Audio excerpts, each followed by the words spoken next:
আসসালামু আলাইকুম প্রিয় চাকরি প্রত্যাশী ভাই ও বোনেরা।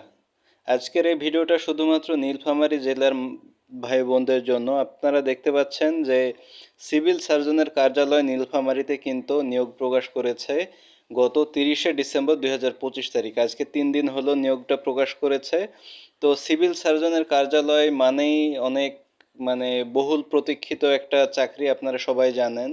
যে চাকরিটা পাওয়ার জন্য, বিশেষ করে স্বাস্থ্য সহকারী পদটা পাওয়ার জন্য মানে অনেকেই চান আপনারা যে এই চাকরিটা করার জন্য, কারণ অনেক আরামের চাকরি, আর দ্বিতীয় হচ্ছে নিজ জেলাতে থেকে চাকরিটা করা যাচ্ছে। এখন আমরা দেখে নিই যে কোন কোন পদে সিভিল সার্জনের কার্যালয় নীলফামারী বিজ্ঞপ্তি ছেড়েছে। তো প্রথমে আমরা দেখতে পাচ্ছি যে কম্পিউটার অপারেটর, পদ সংখ্যা 2, বেতন গ্রেড 13। এখানে কি লাগবে শিক্ষাগত যোগ্যতা, সেটা হচ্ছে স্বীকৃত বিশ্ববিদ্যালয় হতে বিজ্ঞান বিভাগে স্নাতক সম্মান, মানে এখানে অনার্স পাস থাকতে হবে, ডিগ্রি পাস হবে না। এছাড়াও যে বাংলাতে এবং ইংরেজিতে 25-30টা শব্দ টাইপ করার মতো আপনাকে যোগ্যতা থাকতে হবে আপনার, ঠিক আছে। তারপরে কি বলছে এখানে, বাংলা এবং ইংরেজি উভয় প্রকার মুদ্রাক্ষরে ক্ষেত্রে প্রতি 5টি স্ট্রোক একটি শব্দ হিসেবে গণ্য হবে। হ্যাঁ, এটা প্রত্যেকটা চাকরির ইয়াতেই এটাই গণনা করা হয় যে প্রতি 5টা লেটারের ক্ষেত্রে একটা শব্দ গণনা করা হবে। তারপর এখানে কি বলছে, 5%-এর অধিক ভুলের ক্ষেত্রে কোনো গতি অর্জন করেননি বলে গণ্য হবে। এটাও প্রত্যেকটা চাকরির ভাইভাতে অপশনে থাকে। দ্বিতীয় অপশনে আমরা দেখতে পাচ্ছি পরিসংখ্যানবিদ, এখানে পদ সংখ্যা 4টি, বেতন গ্রেড 14।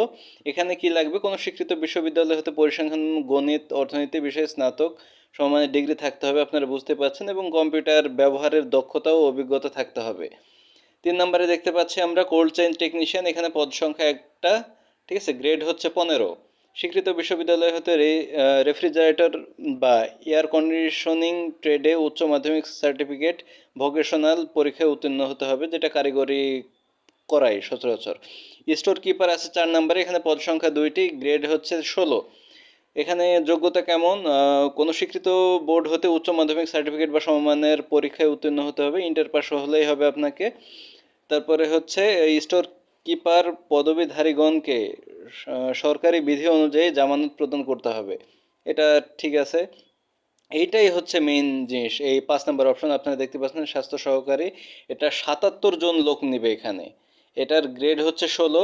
এখানে ইন্টারমিডিয়েট পাশে আপনারা আবেদন করতে পারবেন, এবং 6 নম্বরে দেখতে পাচ্ছেন আপনারা ড্রাইভার ট্রেড, ঠিক আছে। এখানে হচ্ছে 2জন লোক নিবে, গ্রেড হচ্ছে 16তম গ্রেড। এখানে আপনার 8 পাস করলে জুনিয়র স্কুল সার্টিফিকেট, 8 পাস করলে আপনারা অ্যাপ্লাই করতে পারবেন। নিচে আপনারা দেখতে পাচ্ছেন যে শর্তাবলী দেওয়া আছে। তো এটা হচ্ছে এখানে আরও বিস্তারিত দেওয়া আছে, আপনারা চাইলে আমার ডেসক্রিপশন বক্সে দেওয়া হোয়াটসঅ্যাপ নাম্বারে নক করবেন, আমি এই জিনিসটা ডিটেলসে আপনাদেরকে দিয়ে দিব এবং বুঝিয়ে দেবো ইনশাল্লাহ। তো সিভিল সার্জনের কার্যালয়ে যারা পরীক্ষা দিতে চান তারা এখানে দেখতে পাচ্ছি যেগুলা 6টা পদে কিন্তু আপনারা পরীক্ষা দিতে পারবেন এখানে। তারপর আরেকটু আমরা দেখি যে আহ, এখানে ডিটেলস দেওয়া আছে, আপনারা বিস্তারিত জানতে গেলে এই যে বয়স সীমাটা এখানে উল্লেখ করেছে, যে বয়স সীমা 20/1/2026 তারিখ পর্যন্ত বয়স। এখানে সচরাচর 18 বছর, সরকারি চাকরির বয়স সীমা 18 বছর থেকে 32 বছর এখানে দেখতে পাচ্ছেন। তো আজকের ভিডিওটা এই পর্যন্ত। যদি ভালো লাগে, যদি উপকারী ভিডিও মনে হয়, তাহলে অবশ্যই সাবস্ক্রাইব এবং শেয়ার করে দিবেন, কারণ আপনার একটা শেয়ারের মাধ্যমে অন্য আরেকজন মানুষের উপকার হবে ইনশাল্লাহ। ভালো থাকবেন, সুস্থ থাকবেন, আসসালামু আলাইকুম।